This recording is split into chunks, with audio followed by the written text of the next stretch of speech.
بسم اللہ الرحمن الرحیم۔ ترجمہ: اللہ کے نام سے شروع جو نہایت مہربان رحمت والا ہے۔ وَإِذْ قُلْنَا لِلْمَلَائِكَةِ اسْجُدُوا لِآدَمَ فَسَجَدُوا إِلَّا إِبْلِيسَ أَبَى وَاسْتَكْبَرَ وَكَانَ مِنَ الْكَافِرِينَ۔ ترجمہ: اور یاد کرو جب ہم نے فرشتوں کو حکم دیا کہ آدم کو سجدہ کرو تو ابلیس کے علاوہ سب نے سجدہ کیا، اس نے انکار کیا اور تکبر کیا اور کافر ہو گیا۔ اسجدوا لآدم، آدم کو سجدہ کرو۔ تفسیر صراط الجنان میں ہے اللہ تعالیٰ نے حضرت آدم علیہ السلام کو تمام موجودات کا نمونہ اور عالم روحانی اور جسمانی کا مجموعہ بنایا اور فرشتوں کے لیے حصول کمالات کا وسیلہ بنایا، تو انہیں حکم فرمایا کہ حضرت آدم علیہ السلام کو سجدہ کریں، کیونکہ اس میں حضرت آدم علیہ السلام کی فضیلت کا اعتراف اور اپنے مقولہ اتجعل فیہا کی معذرت بھی ہے۔ بہرحال تمام فرشتوں کو سجدے کا حکم دیا گیا اور ملائکہ مقربین سمیت تمام فرشتوں نے سجدہ کیا، لیکن شیطان نے سجدہ کرنے سے انکار کر دیا اور تکبر کے طور پر یہ سمجھتا رہا کہ وہ حضرت آدم علیہ السلام سے افضل ہے اور اس جیسے انتہائی عبادت گزار فرشتوں کے استاد اور مقرب بارگاہ الہی کو سجدے کا حکم دینا حکمت کے خلاف ہے۔ اپنے اس باطل عقیدے، حکم الہی سے انکار اور تعظیم نبی سے تکبر کی وجہ سے وہ کافر ہو گیا۔ حضرت آدم علیہ السلام اور ابلیس کا واقعہ قرآن پاک کی 7 سورتوں میں بیان کیا گیا ہے۔ سجدہ سے متعلق چند شرعی احکام اس آیت میں سجدے کا ذکر ہے، اس مناسبت سے یہاں سجدے سے متعلق چند احکام بیان کیے جاتے ہیں۔ سجدے کی 2 قسمیں ہیں، عبادت کا سجدہ، تعظیم کا سجدہ۔ عبادت کا سجدہ کسی کو معبود سمجھ کر کیا جاتا ہے اور تعظیم کا سجدہ وہ ہوتا ہے جس سے مسجود یعنی جسے سجدہ کیا جائے اس کی تعظیم مقصود ہوتی ہے۔ تعظیمی سجدہ پہلی شریعتوں میں جائز تھا، ہماری شریعت میں منسوخ کر دیا گیا، اب کسی کے لیے جائز نہیں ہے، لہذا کسی پیر یا ولی یا مزار کو تعظیمی سجدہ کرنا حرام ہے۔ لیکن یہ یاد رہے کہ تعظیمی سجدہ کرنے والوں پر یہ بہتان باندھنا کہ یہ معبود سمجھ کر سجدہ کرتے ہیں، یہ اس تعظیمی سجدے سے بڑا جرم ہے، کیونکہ یہ مسلمانوں کو مشرک و کافر کہنا ہے۔ تکبر کی مذمت، تکبر ایسا خطرناک عمل ہے کہ یہ بعض اوقات بندے کو کفر تک پہنچا دیتا ہے، اس لیے ہر مسلمان کو چاہیے کہ وہ تکبر کرنے سے بچے۔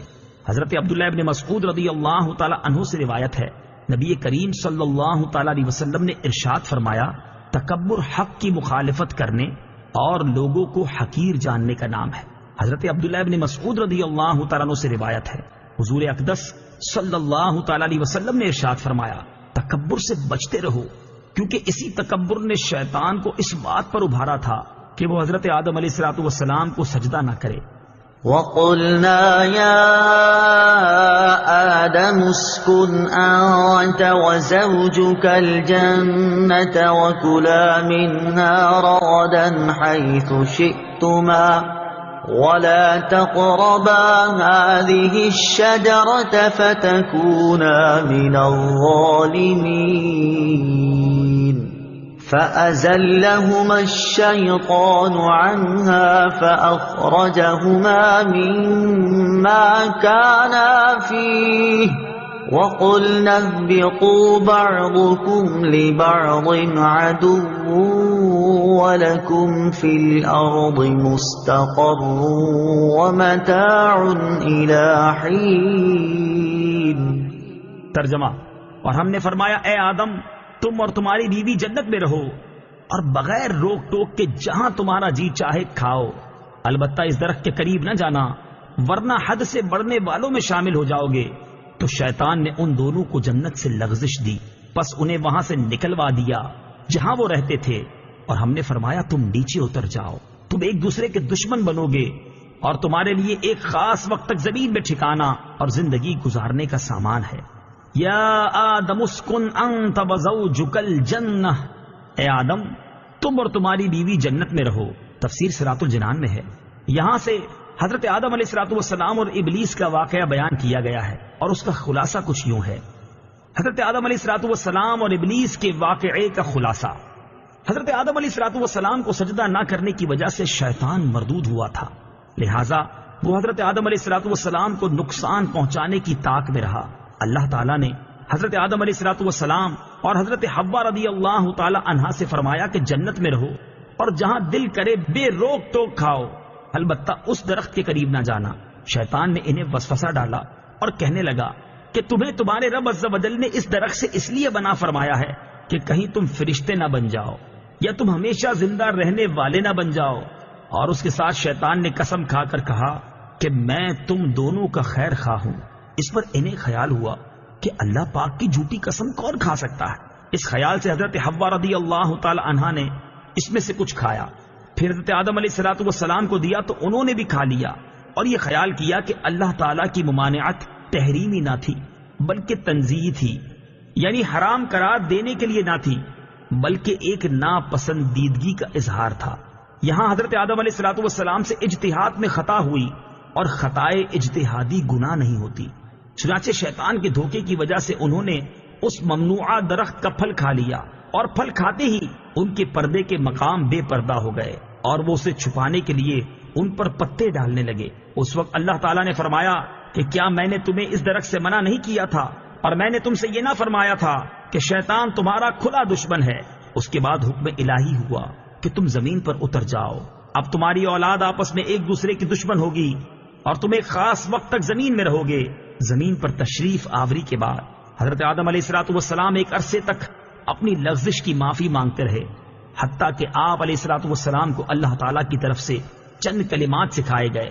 پھر جب آپ علیہ السلام نے ان کلمات کے ساتھ توبہ و معافی کی درخواست کی تو وہ قبول ہوئی۔ ایک اہم مسئلہ، یہاں ایک اہم مسئلہ یاد رکھنا ضروری ہے، کیونکہ آج کل بے باکی کا دور ہے اور جس کا جو جی چاہتا ہے بول دیتا ہے، یہاں تک کہ مذہبی معاملات میں اور اہم عقائد میں بھی زبان کی بے احتیاطیاں شمار سے باہر ہیں۔ اس میں سب سے زیادہ بے باکی جس مسئلے میں دیکھنے میں آتی ہے وہ حضرت آدم علیہ السلام کا جنتی ممنوعہ درخت سے پھل کھانا ہے۔ اعلیٰ حضرت امام احمد رضا خان علیہ رحمت الرحمان فرماتے ہیں، غیر تلاوت میں اپنی طرف سے حضرت آدم علیہ السلام کی طرف نافرمانی و گناہ کی نسبت حرام ہے۔ ائمہ دین نے اس کی تصریح فرمائی، بلکہ ایک جماعت علماء کرام نے اسے کفر بتایا ہے۔ لہٰذا اپنے ایمان اور قبر و آخرت پر ترس کھاتے ہوئے ان معاملات میں خاص طور پر اپنی زبان پر قابو رکھیں۔ وَلَا تَقْرَبَا، اور قریب نہ جانا۔ اس آیت میں اصل ممانعت درخت کا پھل کھانے کی ہے، لیکن اس کے لیے فرمایا کہ قریب نہ جانا۔ اس طرز خطاب سے علماء نے یہ مسئلہ نکالا ہے کہ اصل فعل کے ارتکاب سے بچانے کے لیے اس کے قریب جانے سے بھی روکنا چاہیے۔ جیسے بچے کے سیڑھیوں سے گرنے کا اندیشہ ہوتا ہے تو اسے صرف سیڑھیوں پر کھڑا ہونے سے منع نہیں کرتے بلکہ سیڑھیوں کے قریب بھی نہیں جانے دیتے۔ اسی طرح بیسیوں کاموں میں علماء کرام اسی اندیشے سے منع فرماتے ہیں کہ کوئی فعل بذات خود منع نہیں ہوتا، لیکن اگر لوگ اس کے قریب جائیں گے تو ممنوع کا ارتکاب کر بیٹھیں گے۔ جیسے عورتوں کو قبرستان جانے سے منع کرنے میں یہی حکمت ہے۔ اسی سے پیر اور مشائخ کے فعل کا استدلال ہو سکتا ہے کہ وہ مریدوں کی تربیت کے لیے بعض اوقات کسی جائز کام سے بھی روک دیتے ہیں، کیونکہ وہ جائز کام کسی برائی تک پہنچنے کا ذریعہ بن سکتا ہے۔ فَتَكُونَا مِنَ الظَّالِمِينَ، ورنہ تم زیادتی کرنے والوں سے ہو جاؤ گے۔ ظلم کا معنی ہے کسی شے کو اس کی اپنی جگہ کے علاوہ کسی اور جگہ رکھنا، اور یہاں آیت میں ظلم خلاف اولا کے معنی